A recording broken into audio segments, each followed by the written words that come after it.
नमस्कार, स्वागत है आपका मेरे चैनल पे। आज हम बात करेंगे आईसीआईसी प्रू टेक्नोलॉजी फंड के बारे में। इस वीडियो में हम देखेंगे इस फंड के इन्वेस्टमेंट्स कहाँ-कहाँ हैं, क्या-क्या इनके टॉप सेक्टर्स हैं, इनकी टॉप होल्डिंग्स क्या है। जैसे नाम से समझ में आता है टेक्नोलॉजी फंड है, तो इनका mid cap, small cap allocation क्या है, क्या रिस्क प्रोफाइल है, रिटर्न्स कैसे दिए हैं इन्वेस्टर्स को। और एंड ऑफ द वीडियो हम ये देखेंगे कि क्या आपको इस फंड में निवेश करना चाहिए या नहीं करना चाहिए। काफी क्रिस्पी शॉर्ट वीडियो है, तो आई होप आप मेरे साथ बने रहेंगे till the end of the video. तो आइए शुरू करते हैं हम आज का video on Tata prudential technology fund. तो जैसे नाम से समझ में आता है, ये एक टेक्नोलॉजी फंड है।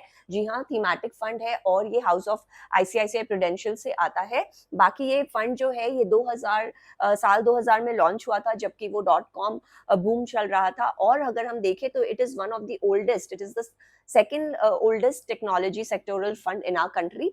बाकी अगर हम देखें तो it is the largest technology fund, क्योंकि इसका जो एयूएम साइज है वो अराउंड 10,000 करोड़ है। तो जी हाँ, अगर हम टेक्नोलॉजी में देखें तो ये सबसे बड़ा टेक्नोलॉजी फंड है हमारे देश में, और इसका जो एयूएम साइज है वो 10,000 करोड़ है। हालांकि इस फंड ने ऐसा कुछ नहीं किया जिससे वो अपने आप को डिस्टिंग्विश कर सके पियर्स से कंपेयर्ड। अगर आप देखें तो कहीं कहीं ये फंड मुझे बल्कि हल्के में ही लगता है। इस वीडियो में हम देखेंगे ऐसा क्यों लगता है मुझे, तो अंत तक आप मेरे साथ बने रहें इसके लिए। बाकी अगर आप देखें तो इस फंड ने अच्छे से अपने इंडेक्स को ट्रैक किया है, और इन द लास्ट 5 इयर्स, 5 साल में इस फंड का रिटर्न जो था वो काफी कंपेरेबल है इंडेक्स से भी और पीयर्स से भी, वो था अराउंड 20%। तो अब हम देखते हैं कि इस फंड में ऐसी क्या बात है जो कि इसे बहुत कॉमन बनाता है। जी हाँ, ये फंड जैसे कि हमने देखा टेक्नोलॉजी सेक्टर में इन्वेस्ट करता है और आईटी के लार्ज कैप स्पेस का फोकस है। तो इसका यही मतलब है कि जो इसका रिस्क प्रोफाइल है वो तो कम हो जाता है, लेकिन अगर लार्ज कैप की परफॉर्मेंस कुछ 19 रही हो, जैसे कि लास्ट ईयर 2023 में अभी चल रहा है, तो उस हिसाब से आप देखें तो इस फंड के भी परफॉर्मेंस पे फर्क पड़ेगा। और अगर आप कुछ ऐसे फंड्स हैं जिनमें एलोकेशन टुवर्ड्स लार्ज कैप उतना ज्यादा नहीं है, उन्होंने बैलेंस किया towards mid and small cap, तो उनकी परफॉर्मेंस अगर आप आईसीआईसीआई प्रूव टाइप फंड से करें तो ये रीसेंट परफॉर्मेंस उन फंड्स की बेटर है, क्योंकि स्मॉल कैप मिड कैप की परफॉर्मेंस बढ़िया रही है अभी रीसेंट पास्ट में। तो इस जगह आईसीआईसीआई प्रू चूक जाता है। बाकी इसका एयूएम साइज इतना बड़ा है, फिर भी जो फंड का एक्सपेंस रेशियो है वो काफी ज्यादा है। अगर आप इसकी तुलना टाटा के टेक्नोलॉजी फंड से करें तो टाटा टेक्नोलॉजी फंड, जो कि one of the largest technology fund हो है हमारे देश में, पर उनका जो एक्सपेंस रेशियो है वो 1/3 है when you compare it with ICICI prudential technology fund. तो आइए अब हम ज्यादा डिले नहीं करते हुए इसकी डिटेल में हम देखते हैं रिटर्न, रिस्क और एलोकेशन वगैरह इस, और फिर देखते हैं कि कहाँ ये स्केल आपके इन्वेस्टमेंट स्केल में रैंक करता है, शुड यू इन्वेस्ट और शुडंट यू इन्वेस्ट। तो लेट्स सी। तो सबसे पहले अगर हम इसकी रिटर्न प्रोफाइल देखें तो जैसे हमने ऑलरेडी बोला है कि लास्ट 5 इयर्स में काफी एवरेज परफॉर्मेंस रही है, जैसे इंडेक्स की परफॉर्मेंस रही है, जैसे पियर्स की परफॉर्मेंस रही है एट अराउंड 20%। अगर एग्जैक्ट हम देखें तो इट वाज 21.36%, 21% का रिटर्न दिया है आईसीआईसीआई प्रूडेंशियल ने इन द लास्ट 5 इयर्स। लेकिन अगर आप 3 साल में इसका रिटर्न देखें तो इट वाज अराउंड 30%। जी हाँ, 30% का रिटर्न दिया था इस फंड में। लेकिन फिर से लास्ट ईयर अगर आप देखें तो इसकी परफॉर्मेंस में डिप आया है, और इस फंड ने अराउंड 12% का ही रिटर्न दिया है। क्यों? मेजर रीजन इसका यही है कि इस फंड का जो एलोकेशन है टुवर्ड्स लार्ज कैप वो है अराउंड 80%। जी हाँ, ये फंड 80% इन्वेस्ट करती है लार्ज कैप में। इसके सेक्टर्स भी काफी कॉन्सेंट्रेटेड हैं, और इसकी जो टॉप 5 होल्डिंग्स है वो भी काफी कॉन्सेंट्रेटेड है। जो टॉप 5 फंड का स्टॉक्स है इस फंड में वो अराउंड 65% कंप्राइज करते हैं of the total portfolio value. तो इस हिसाब से आप देखें तो टेक्नोलॉजी आईसीआईसीआई प्रू का ये फंड, टेक्नोलॉजी फंड, काफी कॉन्सेंट्रेटेड हो जाता है। लेकिन अगर आप इसकी तुलना करें एसबीआई या आदित्य बिरला सन लाइफ से, तो उन केसेस में जो स्मॉल कैप मिड कैप का एलोकेशन है वो बेटर है when compare to ICICI Prudential का टेक्नोलॉजी फंड। तो इस हिसाब से उनकी जो रीसेंट रिटर्न्स रही है, लास्ट 1 ईयर रिटर्न रही है, वो टाटा के आई मीन आईसीआईसीआई प्रूडेंशियल के टेक्नोलॉजी फंड से बेटर रही है। क्यों? क्योंकि आईसीआईसीआई प्रूडेंशियल का लार्ज कैप एलोकेशन काफी ज्यादा है एट अराउंड 80%। एयूएम साइज अगर आप देखें तो 10,000 करोड़ है इस फंड का। अब 10,000 करोड़ फंड है, लार्जेस्ट फंड है टेक्नोलॉजी के क्षेत्र में, लेकिन जो एक्सपेंस रेशियो है वो काफी डिसअपॉइंटिंग है, वो है 0.9%। जी हाँ, 0.9% का एक्सपेंस रेशियो है। अगर आप इसको कंपेयर करें टाटा के टेक्नोलॉजी फंड से, तो 1/3 आ जाता है। टेक्नोलॉजी फंड ऑफ टाटा का एक्सपेंस रेशियो है 0.36%। तो उस हिसाब से आप देखें तो ये फंड में काफ़ी एक्सपेंस रेशियो हाई है, जिसके वजह से जो रिटर्न्स है उसमें फ़र्क आ जाता है इन्वेस्टर्स का। जैसे कि हमने ऑलरेडी देखा, टेक्नोलॉजी फंड में ज़्यादा कुछ डिफरेंशिएट करने के लिए होता नहीं है, क्योंकि इनकी जो होल्डिंग्स होती हैं, वो जो मेजर इनका है टेक्नोलॉजी, कम्युनिकेशंस, उस पे ही कॉन्सेंट्रेटेड होता है, सर्विसेज वगैरह पे। तो इनके जो टॉप और जो लार्ज कैप में इनका इन्वेस्टमेंट होता है, वो Infosys, HCL, TCS type companies में होता है। तो आप देखें तो बहुत डिफरेंशिएटिंग फैक्टर्स नहीं होता है अदर देन 1 और 2। तो उस हिसाब से अगर आप देखें तो you should pay heed towards the expense ratio. Expense ratio काफ़ी इंपॉर्टेंट क्राइटेरिया हो जाता है जो इस टाइप के फंड्स होते हैं जहाँ पे आप ज़्यादा डिफरेंशिएट नहीं कर सकते। तो इस केस में आप ध्यान दें कि एक्सपेंस रेशियो इस फंड का काफ़ी हाई है एट 0.95%। तो अब जैसे हमने ऑलरेडी बोला है कि इस फंड का जो लार्ज कैप का एलोकेशन वो काफ़ी हाई है एट अराउंड 80%। बाकी जो मिड कैप स्मॉल कैप है वो अराउंड 10% है।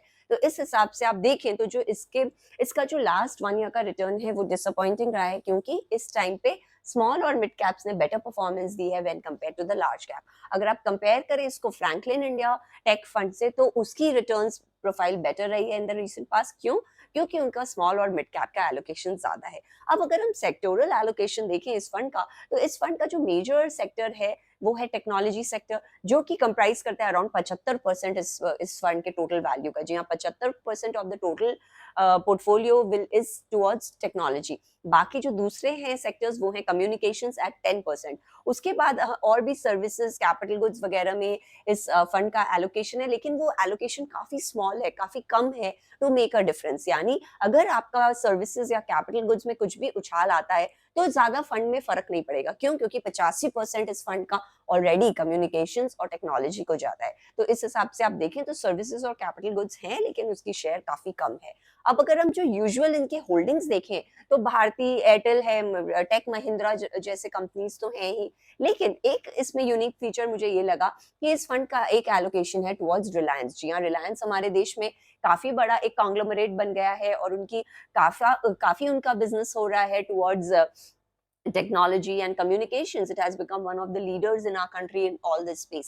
तो उस हिसाब से आप देखें तो काफी इंटरेस्टिंग पिक है फंड मैनेजर का in the Reliance industries for this fund. तो ये एक कमेंडेबल बात जो लगती है मुझे इस फंड की वो ये है। हम देखते हैं इस फंड का टर्नओवर रेशियो क्या है। तो टर्नओवर रेशियो है अराउंड 65%। जी हाँ, 65% का turnover ratio which is comparable जो दूसरे फंड्स हैं टेक स्पेस में, उनका भी टर्नओवर रेशियो इसी लाइंस में। लेकिन अगर आप फंड की होल्डिंग्स देखें तो fund has around 50 stocks, 50 stocks में फंड का टोटल ओवरऑल होल्डिंग है, विच इज क्वाइट लार्ज। क्यों?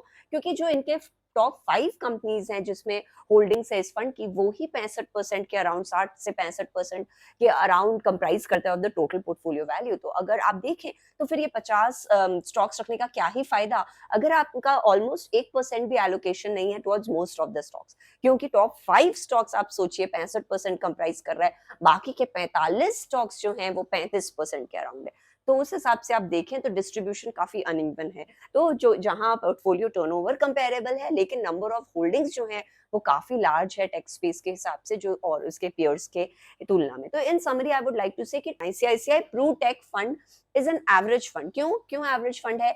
क्योंकि आप देखिए इतना ह्यूज इसका एयूएम साइज है, फिर भी इसके एक्सपेंस रेशियो इतने ज्यादा है। यानी कि ये जो फंड है ये हमको 150 करोड़ चार्ज कर रही है, फीस ले रही है for investing in stocks like TCS, Infy and HCL. तो क्या सेंस मेक करता है इसका? आप और उसी हिसाब से आप देखें तो जो टाटा का डिजिटल फंड है ऑलमोस्ट सिमिलर लाइंस पे है, सिमिलर होल्डिंग्स है, जबकि उसका एक्सपेंस रेशियो काफी कम है, 1/3 है when compared to ICICI blue. ये फंड और अगर कुछ आपको अलग सा कुछ डिफरेंशिएटिंग फैक्टर नहीं है इस फंड में, अगर आप ओवरऑल पिक्चर को देखें, ऊपर से आप देखें तो इसका जो 65% से ज्यादा एलोकेशन है ऑन द टॉप 5 होल्डिंग्स, तो विच मेक्स नो सेंस। क्योंकि बाकी जो फंड्स हैं, बाकी जो स्टॉक्स हैं इसकी होल्डिंग में, उनका एलोकेशन काफी कम हो जाता है। तो उस हिसाब से अगर उन स्टॉक्स में या और जो दूसरे सेक्टर्स हैं इस फंड में, उसमें कुछ भी ऊपर नीचे होता है परफॉर्मेंस वाइज, तो इस फंड पे ज्यादा फर्क नहीं पड़ेगा। तो इस फंड ने काफी सेफ प्ले किया है। I would like to say it is very